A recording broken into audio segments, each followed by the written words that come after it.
Welcome to Tuesday's Thought for the Day. If you haven't already read today's Bible passages, you may like to read them now. Our theme for the week is Joshua 3 verse 4. You have not passed this way before. The disciples were on a journey of discovery. They'd never seen Jesus this way, never experienced God's glory. They'd heard about it in Moses' day, in Solomon's day, and in Ezekiel's day, but not for them. They'd not passed this way before. Rahab hadn't either. Her life had been filled with abuse and fear.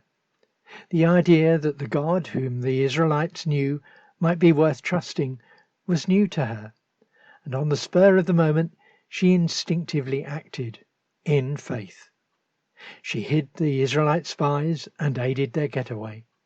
She put her life on the line for God's people, acting in faith that their God would care. I find it interesting that in Hebrews 11, the chronicle of people of faith, this woman, a prostitute, who, for all we know, continued to work in the sex trade, should be mentioned as a hero of faith, where Peter, James, and John don't get a look in. Of course, the writer is concentrating on people of the Old Testament, bearing witness to future generations of God's faithfulness. But Rahab?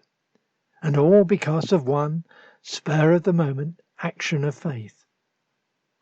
Doesn't this demonstrate so vividly that God does indeed work in grace to people who apparently may not deserve his riches? God, in his grace and power, can take ordinary, failing people and turn them into men and women of faith at the drop of a hat. A prayer.